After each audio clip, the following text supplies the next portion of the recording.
स्खलितपादानां भूमिरेवावलम्बनं त्वयि जातापराधानां त्वमेव शरणं शिवे.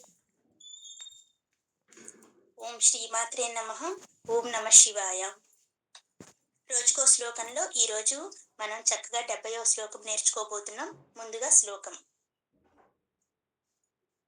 అరహసి రహసి స్వతంత్ర బుద్ధ్యా వరివసితుం సులభః ప్రసన్నమూర్తిః అగణిత ఫలదాయకః ప్రభుర్మే జగదధికో హృది రాజశేఖరోస్తి.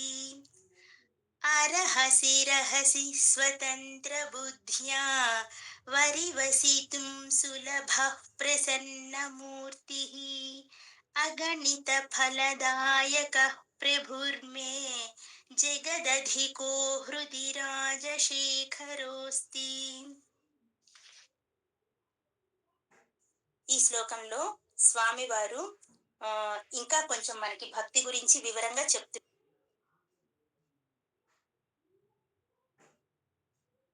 మనకు నిత్య పారాయణ శ్లోకాలుగా మనం ఏం చెప్పుకుంటూ వస్తున్నాము? 1వ శ్లోకం, 29వ శ్లోకం, 35వ శ్లోకం ఇలా చెప్తూ వస్తున్నాం కదా. దానిలో ఈ 69, 70 శ్లోకాలు కూడా నిత్య పారాయణ శ్లోకాల క్రింద చేసుకోవాలి తప్పనిసరిగా అందరూ. అంతటి ముఖ్యమైన శ్లోకాలు. ఎందుకంటే మనలో చెడ్డ గుణాలని తీసేసే లక్షణాలు ఉన్న శ్లోకం ఒకటి, ఇంకోటేమో మనలో ఉన్న భగవంతుడిని, మనలోనే ఉన్నాడంట శివుడు. ఇది చెప్పుకుంటూనే ఉన్నాము. మనలో ఉన్న శివుడిని మనం చూడలేక ఎక్కడెక్కడో వెతుకుతూ ఉన్నామంట. ఆయన అంతటా నిండి ఉన్నాడు, మనలోనూ నిండి ఉన్నాడు. అలాంటి శివుడిని మనం చూడలేకపోతున్నాము అని చెప్తున్నారు. అలాంటి శివుడిని చూడాలి అంటే నిత్య పారాయణ శ్లోకాలలో ఈ శ్లోకాలు రెండింటిని కూడా చేర్చుకోవాలంట. మరి అదేంటో మనం కూడా చూసేద్దామా మరి? భగవంతుడే నా తాలూకా భక్తిని నా తాలూకా భక్తి ఆ భగవంతుడే కల్పించాలి అని మన భక్తిని తీసుకొని వెళ్ళి ఆయన పాదాలకి సమర్పించాలంట. మనం ఎలా సమర్పించమంటున్నారు? పెద్ద పెద్ద వాళ్ళని కలవాలంటే ఇప్పుడు ఎవరినైనా చీఫ్ మినిస్టర్‌నో ఇంకెవరినైనా కలవాలి అంటే ఏం చేస్తాము?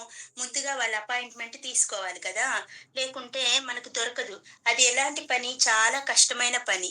అవునా కదా?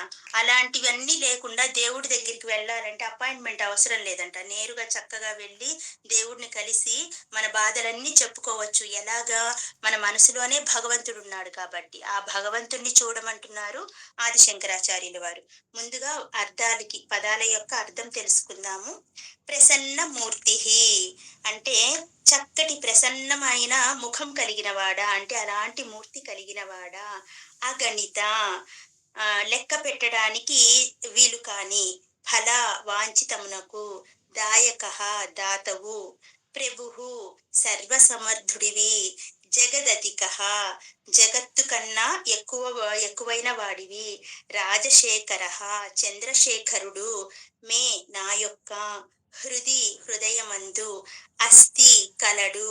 అలాంటప్పుడు అరహసి బహిరంగమునను, రహసి ఏకాంతమందును, స్వతంత్ర బుద్ధ్యా ఇచ్ఛానుసారం, వసితుం పరిచర్య చేయుటకు, సులభమైన వాడు, భవతి అగును. ఎలా చెప్తున్నాడు? భగవంతుడు అంతటా నిండి ఉన్నాడు. అలాంటప్పుడు ఎలా ఉన్నట్టు? బహిరంగంగా ఉన్నాడు. ఇంకా ఎలా ఉన్నాడంట? రహసి అంటే మన మనస్సులో ఉన్నాడు. అంటే ఏకాంతంగా కూడా ఆయన్ని సేవించుకోవడానికి సులభంగా మనకు అందుతున్నాడు. ప్రసన్న రూపుడంట. లెక్కలేనన్ని అగణితమైన ఫలితాలను ఇచ్చేవాడంట. ప్రభువు మరియు ప్రపంచం కంటే అధికుడైన చంద్రశేఖరుడు నా మదిలోనే ఉన్నాడు. నేను ఇంకెందుకు ఎక్కడికెక్కడికో వెళ్ళటము, ఎవరెవరి కోసమో తిరగటము అవసరం లేని పని కదా అని చెప్తున్నారు చక్కగా. ఆ అర్థం ఏంటో వివరంగా చూద్దాం ఒకసారి. స్వామి, నేను అన్నింటికీ లెక్కలేసుకుంటాను అని మొదలు పెడుతున్నారు. ఎందుకంటే అన్నిటికీ లెక్కలేసుకునేది? ఏం పూజ చేస్తే ఎలాంటి ఫలితాలు వస్తాయో అని లెక్కలు ఇవి. మన డబ్బు లెక్కలు కాదు. ఏ ద్రవ్యంతో నిన్ను పూజిస్తే ఏ ఫలాలు దక్కుతాయో లెక్క చూసుకుంటాను. కోరికను బట్టి నా శక్తికి లోబడి నీ పూజకి ఏమేమి తీసుకురావాలో మనసులోనే ముందే ఒక అంచనా వేసుకుంటాను. నీకు ఏం లెక్కలు పట్టవులే అయ్యా. ఎందుకంటే నీకు లెక్క జమలు అస్సలు తెలియవు. లెక్క జమ లేకుండానే కోరినవన్నీ ఊరికే ఇచ్చేస్తుంటావు. కానీ నేనలా కాదు. నేను మాత్రం ప్రతిదానికి లెక్క చూసుకుంటాను. ఎలా దెప్పి పొడుస్తున్నాడో, ఆ దెప్పి పొడుపు గూడా ఎంత అందంగా ఉందో. లెక్క జమ లేకుండానే కోరినవన్నీ ఇచ్చేస్తుంటాడంట. అంటే అర్థమేంటి? రాక్షసులకి సైతం ఆయనకి ఆపదొస్తున్నా సరే, అది పట్టించుకోడు. వాళ్ళు కోరుకున్నారు కదా అని అలా ఇచ్చేస్తుంటాడంట భోలాశంకరుడు. అదే దెప్పేస్తున్నారిక్కడ. నీవు భక్త సులభుడివి. జగత్తులో అందరికంటే అధికుడైన వాడివి నీవు. ఆ నెలవంకను కిరీటంగా కలిగిన శివసార్వభౌముడివి నీవు. నీవు నా అంతరంగంలోనూ, నేను వెతుకుతున్న బాహ్య జగత్తులోనూ అంతటా కూడా నీవే నిండి ఉన్నావు స్వామి. ఎక్కడ మాత్రమే స్థిరంగా ఉంటావోనని వెతికి మరీ పట్టుకోను నేను. ఎందుకంటే నా మనసులో నువ్వున్నావు గాబట్టి. ఎక్కడ దొరుకుతాడా? ఎక్కడ దొరుకుతాడా? అని వెళ్లి వెతికి పట్టుకోవాల్సిన అవసరం లేదంట. నేనొక పని చేస్తాను. ఏంటా పని? నా బుద్ధిని చక్కగా స్వాయత్తం చేసుకొని, అంటే చక్కగా సిద్ధపరుచుకొని నిన్ను పూజించే ప్రయత్నం చేస్తాను. నీవు ఎక్కడి నుంచైనా సరే నా పూజలు అందుకోగలవు. అది నాకు తెలుసు. కానీ నేనిక్కడ స్మరిస్తున్నాను అనే బుద్ధి లేకపోతే నిన్ను పూజించలేను. కనుక నేను సమర్పించే ద్రవ్యాలన్నీ అక్కడే సమర్పిస్తున్నాను అని నా బుద్ధికి స్పష్టంగా ద్యోతకమయ్యేలాగా నీ పాదార విందాలను నా ముందుకు జరిపి నాకు ప్రసన్నుడివి కావయ్యా అని చెప్తున్నాడు. ఆ లెక్కలేంటో తెలుసా? ఇక్కడి నుంచే సమర్పిస్తున్నాడంట ఆయన ఎక్కడికి ఎళ్ళకుండా.